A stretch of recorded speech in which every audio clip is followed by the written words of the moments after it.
Hello everybody, this is the Beatle Man 69. I hope everybody's doing well. Today I'm going to show you some more vinyl I picked up in the last couple of weeks or so in my area. And I picked up some, some nice ones and some oddball ones, and one that was the last piece of the puzzle, at least as far as my collecting is concerned. And so, that being said, let's start off with this. I found this in my local record store. This is the Hey Jude, better known as the Beatles again. It has, I believe, original price stickers. No, I did not pay that price. These here. These were on the album already. The record is in the you see the original shrink wrap. And what's interesting with this copy compared to the other copies I have is you can see the code there, SO385. Better on this side. Now, I was told that it was some kind of pricing code of some kind when they originally pressed the album. But here on the cover, it's W385. I don't know if you can see that. So, I really don't know the whole background, but somebody had told me that the SO385 was a pricing code when they pressed the album. I don't know if they may went back and changed it, and then want to change the label, so they just printed it on the cover itself. All right. Next one. This is an upgrade for me. This is the McCartney album, 1970, first pressing. I have that copy, but it's got a lot of surface noise. Probably imperfections in the vinyl from age and being played a lot. And this one does not, so I picked it up.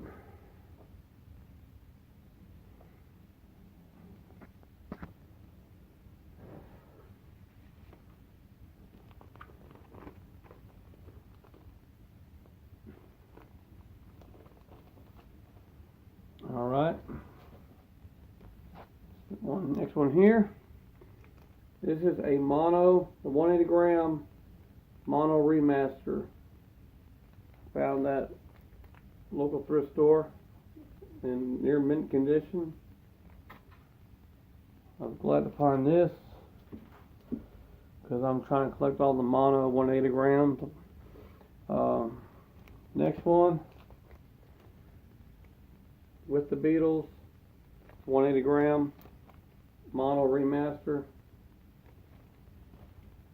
The only one that I'm missing now is the Beatles Help album, and I'm having hard pressed time to find that one. So if anybody wants to help me find the Help, or get me the Help album, or help me find the Help album for a good price, just let me know. I've looked on eBay, but them crooks are wanting $95, $99. I've seen $70, $80 for the same record, and it's just I just don't see coming off that kind of money for a record. I mean, just greed, and I'm not going to pay that price. I'll just do without before I pay that price. This one was interesting. This is the Revolver album I found in my local record store. And it has the original price sticker on it. No, I did not pay that price. Wish I did, like I said before. Here's the back. This is a stereo copy. I was told that this is a 1968 pressing of the album. Oh, I forgot to mention too, there's no shrink wrap. You see it there in the glare.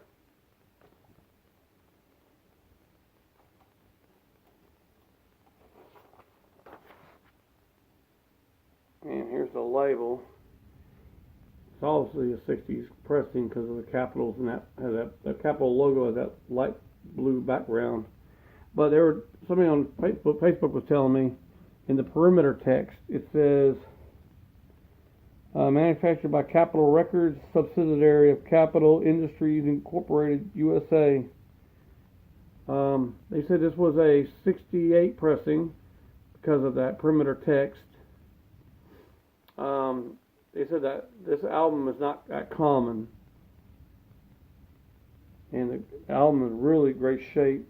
No scuffs or anything. The guy that owned this record must really took great care of it, or just didn't listen to it very often.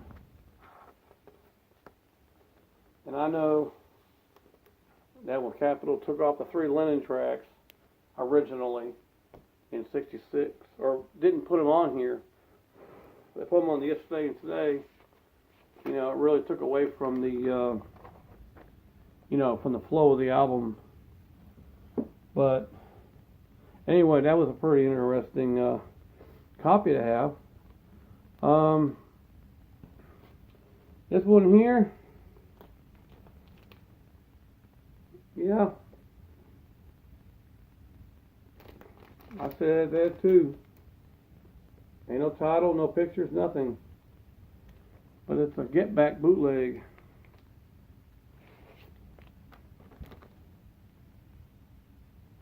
On his IPF Records.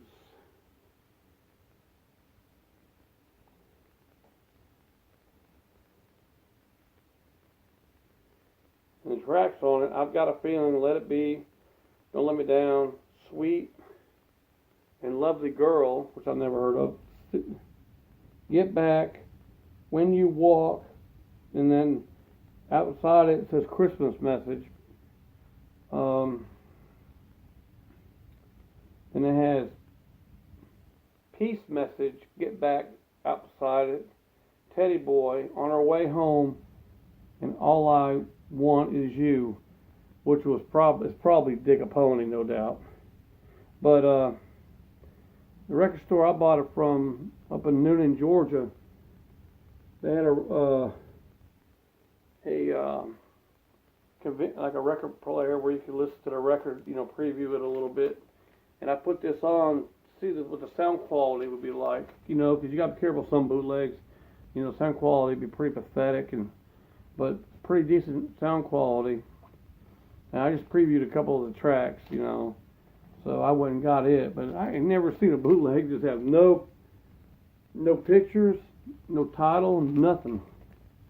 I mean, but on the sticker they had on the plastic outer sleeve at the record store, they had Beatles Get Back bootleg. But I just changed it and put this one on there to move their label because it's just too ambiguous. The Beatles label they stuck on there. Almost done here. This is John Lennon's Imagine. This is at least is what the title says. Digitally remastered. You see that. Found this at a thrift store.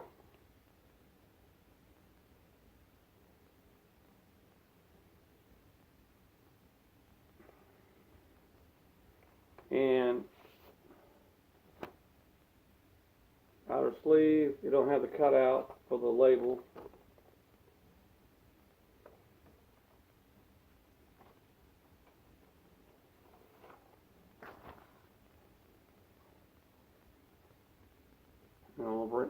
The retro rainbow label.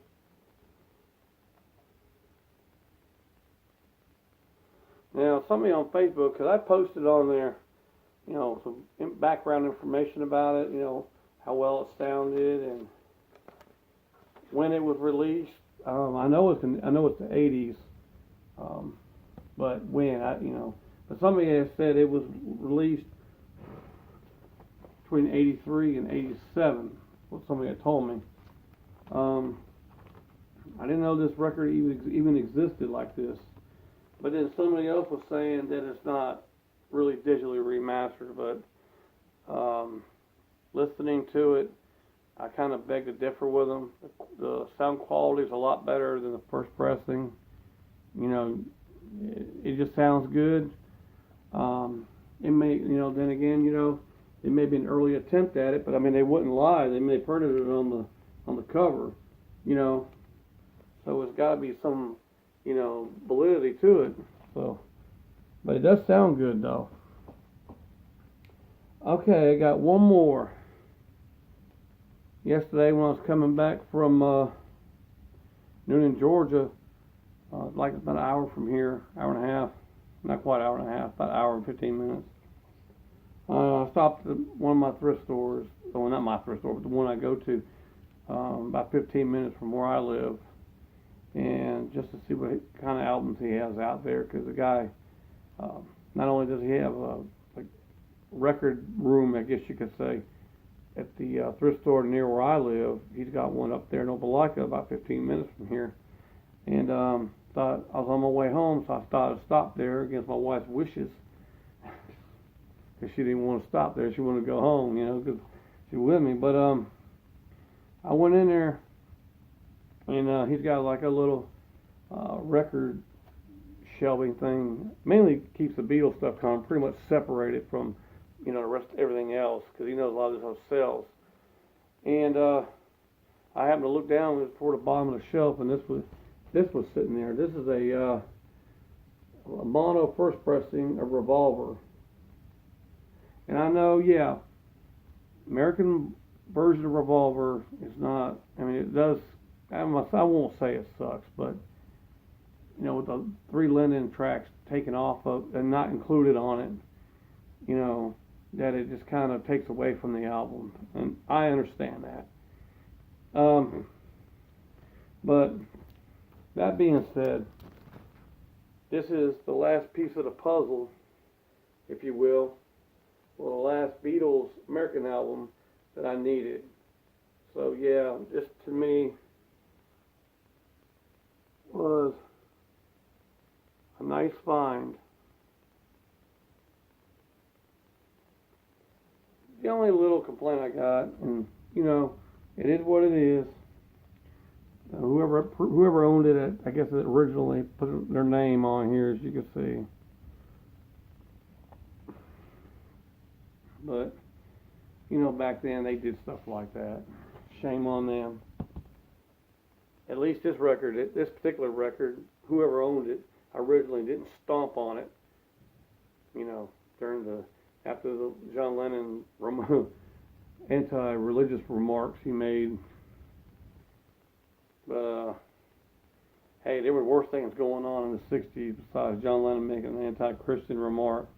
Never mind all the segregation that went on back then and hating other people. Oh, that was okay though. But don't start talking about religion and saying we're bigger than God and stuff. Well, we won't say that, but we can hate the black folks though. But that's okay. That's okay in the South to do that.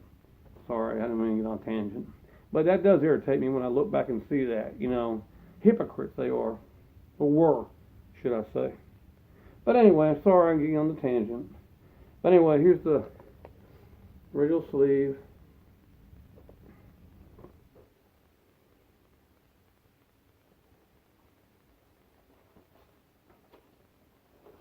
And original label. And I looked at this in a further inspection of it. The person who owned it took really great care of it. I'll tell you that much. Ain't scuffed, maybe a little cosmetic, but nothing that I'd be worried about.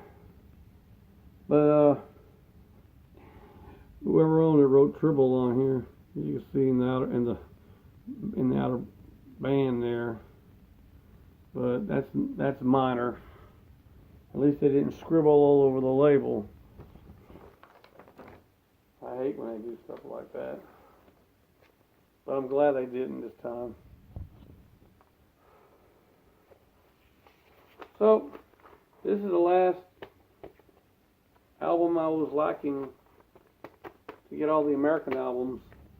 I got them all. Yes, I know that, I've been against, the American albums because of the way Capitol Records, took their original intent and made what they wanted out of them. And I know that, so.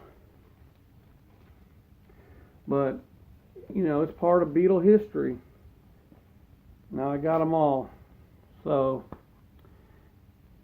well, that's all I got right now, folks. Thanks for watching. Thank you for my new subscribers. Thank you for all my current subscribers. And thank you to anybody that just happened to drop by, that's not a subscriber, and, found my video. I hope everybody enjoyed it, and I hope everybody liked what they saw. If you like what you saw, thumbs up the video. Please leave a comment below if you got anything to say, a little discussion maybe. So, for now, the Beatle Man will see y'all again. See y'all on the flip side. Y'all take care.